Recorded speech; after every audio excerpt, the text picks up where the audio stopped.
Guys, welcome to knowledge treasure hunters. हमने अपनी HRM की एक सीरीज़ को स्टार्ट किया था जिसको आज हम कंटिन्यू करेंगे। तो आज का हमारा टॉपिक है factors that are influencing the HRM. ऐसे कौन से फैक्टर्स हैं जो एचआरएम को इन्फ्लुएंस कर रहे हैं और हमारा जो एचआरएम है उसका क्या फ्यूचर होने वाला है। तो इसमें पहला फैक्टर जो हम देखने जा रहे हैं वो है साइज़ ऑफ वर्कफोर्स। वर्कफोर्स का साइज़ भी डिटरमाइन करता है कि आगे एचआरएम का क्या हाल होने वाला है।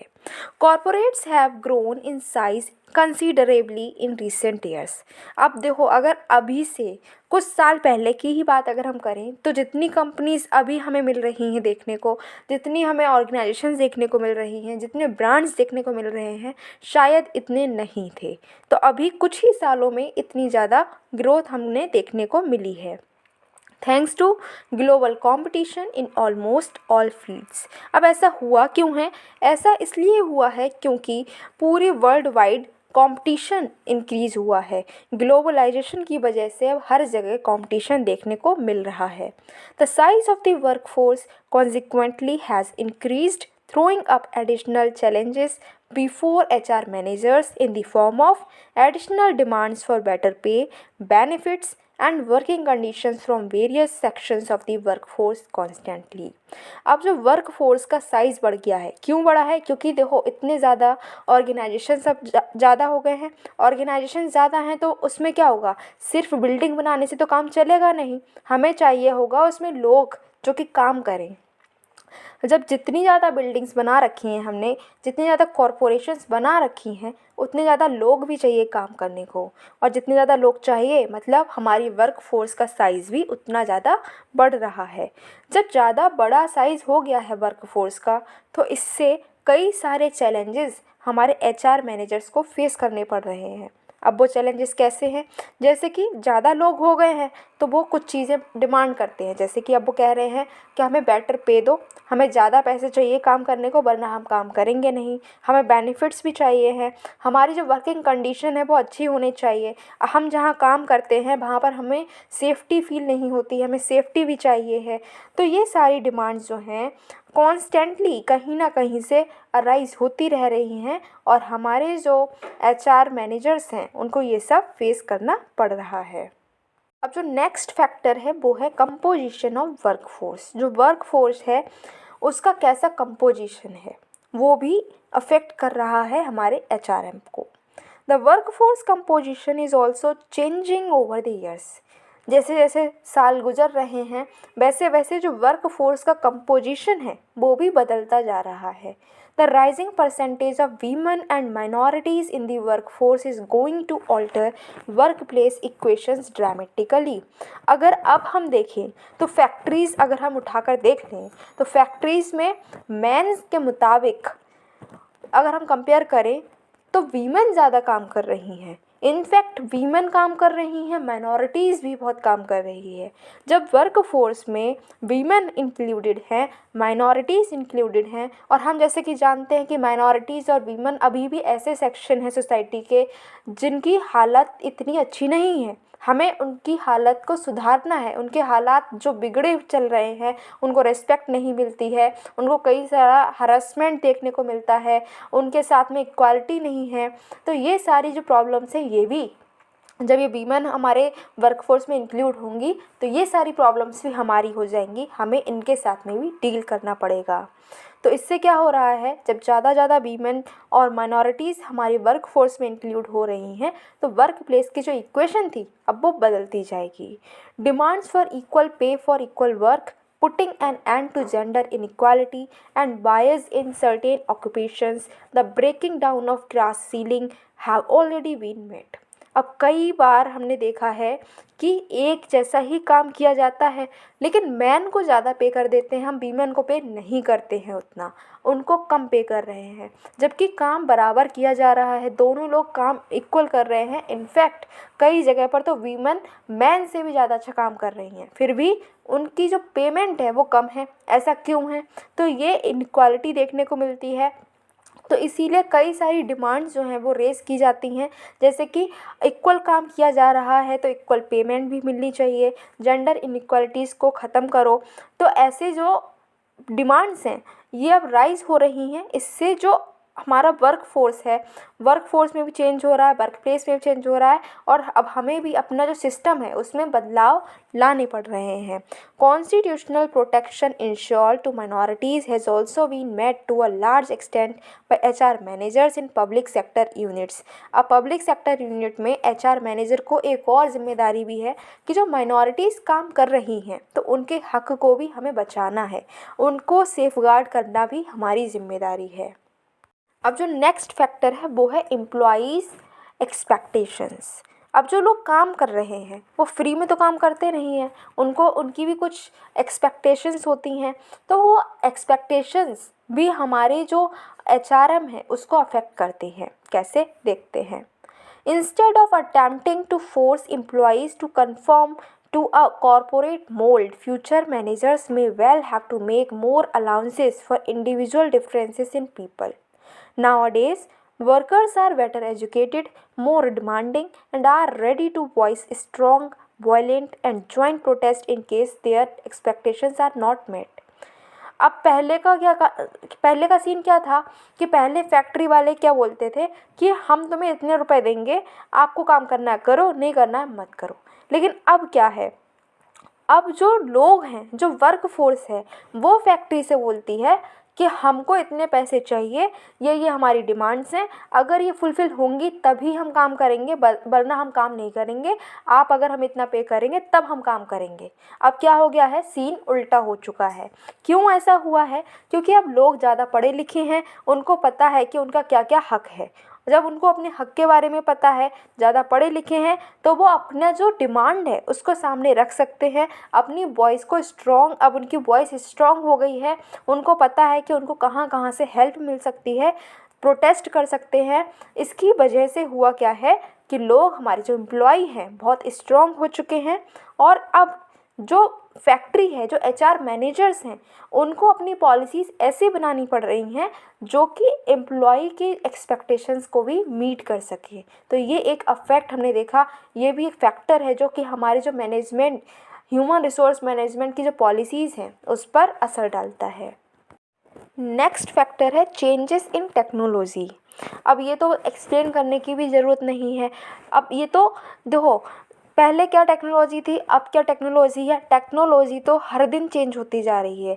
आज हम कोई सा फ़ोन लेकर बैठ जाएं, कोई लेटेस्ट फ़ोन है, 2 दिन बाद देखेंगे कोई नया फ़ोन लॉन्च हो चुका है। अगर हम टेक्नोलॉजी के पीछे भागने लगे तो हम फ़ोन, ऐसा कभी नहीं हो सकता कि हम हर नई टेक्नोलॉजी के फ़ोन यूज़ कर पाएँ, कुछ ना कुछ तो पीछे छूट ही जाएगा। तो इतनी स्पीड से टेक्नोलॉजी चेंज होती जा रही है। ऐसी ही टेक्नोलॉजी चेंज हो रही है हमारी इंडस्ट्रीज़ में भी। पहले जो काम हाथ से किया जाता था, कई कई दिन लग जाते थे एक काम करने को, अब वो काम मिनटों में, सेकंडों में पूरा हो जा रहा है मशीन से। तो ये जो टेक्नोलॉजी चेंज हुई है, ये भी हमारे HRM को काफ़ी ज़्यादा अफेक्ट करती है। कैसे?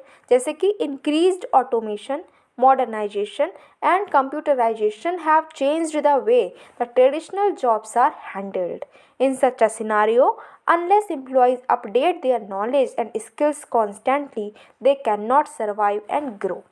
अब जैसे कि एक बहुत ही सिंपल सा एग्जांपल देखें तो पहले जो भी रिकॉर्ड्स हमें रखने होते थे वो बड़े बड़े रजिस्टर्स में हम लिख कर रखते थे। कई कई दिन हम उनको बनाते थे बैठकर, फिर वो बहुत बड़े स्टोर में रखे जाते थे, बहुत सारे रजिस्टर्स, ऐसे रिकॉर्ड्स मेंटेन होते थे। एक बड़ा सा स्टोर रूम ही इसलिए बनाया जाता था जिसमें हम ये रिकॉर्ड्स रख सकें। लेकिन अब क्या हुआ है, कंप्यूटराइजेशन हो चुका है। अब जितने भी रिकॉर्ड्स हैं, छोटे से हम एक फ़ोन में भी सारे सेव कर कर रख सकते हैं, और जब हम चाहें तब वो रिकॉर्ड निकाल भी सकते हैं। तो ये कैसे हुआ है? टेक्नोलॉजी की वजह से हुआ है। अब जो मशीन्स हैं वो कंप्यूटर से चल रही हैं।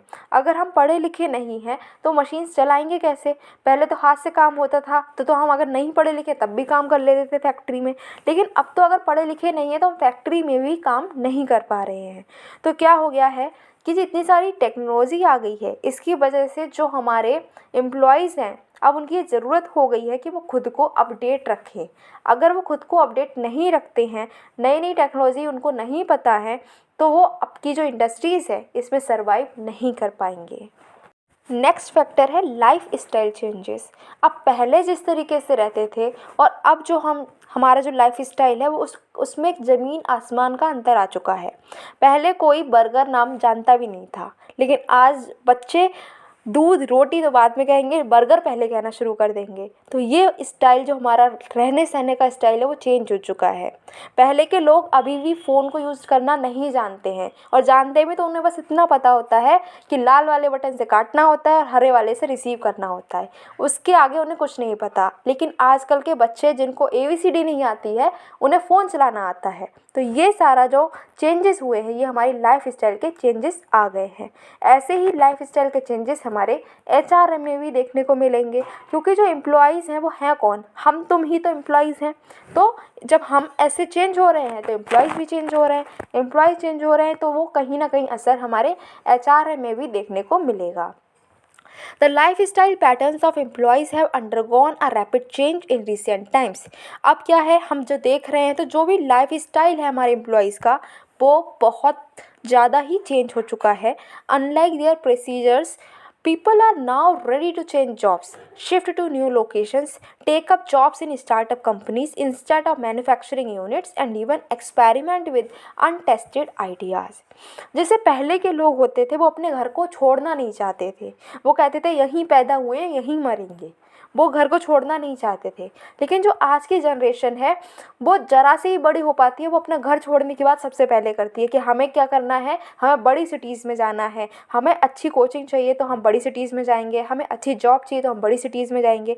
तो वो क्या करने लगे हैं, अब लोगों की थिंकिंग चेंज हो गई है। इवन पेरेंट्स भी अलाउ कर देते हैं कि आप बाहर जाकर अपनी लाइफ को सेटल कर लो, राइट। तो अब ये क्या हुआ, ये चेंज ही तो हुआ है। लोगों को अब ये नहीं है कि हमारा घर यहाँ पर, हम पैदा हुए तो हम यहीं मरेंगे, ऐसा अब नहीं है। लोग अपने आसानी से जगह को चेंज कर सकते हैं और करते भी हैं। इवन लोगों का ड्रीम भी बन चुका है कि अब यहाँ पर एक अच्छी सी जगह है तो वहाँ पर हम अपना घर बनाएंगे, हम गोवा जाएंगे कि हम मुंबई जाएंगे। लोगों का ड्रीम ऐसा बन चुका है। इवन लोग तो फॉरेन भी जा रहे हैं, राइट। फिर क्या है, पहले के लोग एक जॉब लग गई तो बस उसी में ज़िंदगी काट लेते थे कि बस एक जॉब लग गई, हमारा इंतज़ाम हो गया ज़िंदगी भर का, इसी से हमारी दाल रोटी मिलती रहेगी। आजकल के जो लोग हैं उनको दाल रोटी से मतलब नहीं है, अब उनको चाहिए है कि उनको रिच बनना है। उनकी जो उन्होंने पढ़ाई की है, इतनी ज़्यादा मेहनत की है, तो वो पूरी तरीके से उनका पोटेंशियल यूटिलाइज़ हो, लोग उनको रिकग्नाइज़ करें, उनकी अब जो एस्टीम है वो ज़्यादा हाई हो चुकी है। वो चाहते हैं कि जो उनकी पोटेंशियल है उसके अकॉर्डिंग उनको जॉब मिले, इसीलिए वो अब रेडी हैं। अगर उनको लगता है कि एक जॉब में उनकी जो है सेटिस्फेक्शन नहीं मिल रहा है, वो तुरंत उसको छोड़कर दूसरी जॉब ले लेते हैं। तो ये जो चेंजेस हैं ये लाइफ स्टाइल चेंजेस की वजह से ही हो पाए हैं। तो इससे भी क्या हो रहा है, हमारी जो पॉलिसीज़ हैं ह्यूमन रिसोर्स को लेकर, उसको भी हमें इनके अकॉर्डिंग ही मोल्ड करना पड़ रहा है। Next factor is environmental challenges. अब इन्वायरमेंट की चैलेंज की तो बात ही मत करो।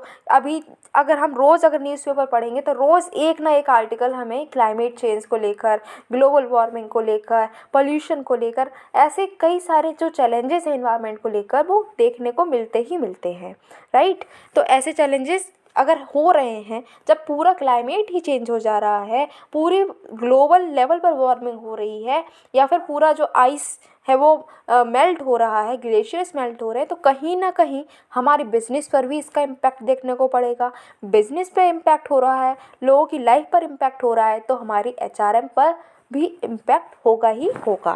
Privatisation efforts in India are likely to gather momentum in the coming years as most public sector units face survival problems. पहले के लोग क्या करते थे, सरकारी नौकरी के पीछे भागते थे कि सरकारी नौकरी मिल जाए कहीं ना कहीं से। लेकिन अब अगर हम देखें तो अब थिंकिंग चेंज हो रही है। अब लोग सरकारी नौकरी के पीछे इतना नहीं भाग रहे हैं, अब वो कह रहे हैं कि हमें प्राइवेट सेक्टर में भी जॉब मिल जाए तो भी अच्छा है, क्योंकि प्राइवेट सेक्टर भी बहुत अच्छी अच्छी फैसिलिटीज़ हमें प्रोवाइड कर रहा है। इनफैक्ट अगर अब हम देखें तो पब्लिक सेक्टर से ज़्यादा लोग प्राइवेट सेक्टर की तरफ अट्रैक्ट हो रहे हैं, क्योंकि पब्लिक सेक्टर ज़्यादातर लॉसेस में चल रहे हैं या फिर वहाँ पर सर्वाइवल प्रॉब्लम्स चल रही है। मतलब कि कब पब्लिक सेक्टर हमारा लॉस में चले जाए, कब वो बंद हो जाए, कुछ अता पता दिख नहीं रहा है। mounting cost, rising wage bills, increased competition, inefficient operations, outdated technology, debt burden, etc. will compel many public sector units to either draw the shutters down और seek private sector partners. अब देखो, अगर हम एक प्राइवेट बैंक में जाते हैं और एक पब्लिक बैंक में जाते हैं तो सारा डिफरेंस आपको समझ में आ जाएगा, बस एक बार जाकर देख लो। क्या है, पब्लिक बैंक में जाओगे कई लंबी लंबी लाइंस में खड़ा होना पड़ेगा, फिर जो है आपका कभी सर्वर डाउन हो जाएगा, कभी नेट नहीं चल रहा है, कभी आपका जो है कंप्यूटर ख़राब पड़े हैं, ऐसी बहुत सारी प्रॉब्लम्स आपको देखने को मिल जाएंगी। वहीं पर अगर आप प्राइवेट कंपनी के किसी प्राइवेट बैंक में जाते हो तो बहुत अच्छे से आपको ट्रीट किया जाएगा और आपका काम भी जल्दी हो जाएगा, आपको अच्छी फैसिलिटीज़ प्रोवाइड की जा रही हैं। ये क्यों हो रहा है? ये ऐसा डिफरेंस हमने देखा है कि पब्लिक और प्राइवेट में कितना डिफरेंस है। तो ये सिर्फ बैंक को ही लेकर नहीं है, ये सारी इंडस्ट्रीज़ को लेकर भी है, राइट। तो जब इतना ज़्यादा डिफरेंस हो रहा है तो लोग पब्लिक में अब ज़्यादा जाना ही नहीं चाह रहे हैं, क्योंकि वहाँ की जो फैसिलिटीज़ हैं वो इतनी अच्छी अवेलेबल वो कराते नहीं हैं, राइट। तो जहाँ पर ज़्यादा अच्छी फैसिलिटीज़ होंगी वहाँ के लिए लोग अट्रैक्ट होंगे, वहाँ पर हम जाना पसंद करेंगे। तो ये भी हमें देखने को मिल रहा है। जब लोगों की थिंकिंग ऐसी चेंज हो रही है तो हमारी एचआरएम पर भी बहुत ज़्यादा इसका इम्पैक्ट पड़ रहा है। गाइस, ये हमारे कुल 6 फैक्टर्स थे जिसने हमने देखा कि एचआरएम को कैसे इम्पैक्ट कर रहे हैं ये फैक्टर्स। और अगर ऐसे फैक्टर्स जो हैं इनको अगर हमने ठीक से डील नहीं किया तो हमारा एचआरएम का जो फ्यूचर है कितना खतरे में पड़ सकता है। तो गाइस, आज इस वीडियो में हम इतना ही देखेंगे। नेक्स्ट लेक्चर में मिलते हैं जिसमें हम एक नए टॉपिक को स्टार्ट करेंगे। So till then keep your knowledge treasure hunting on.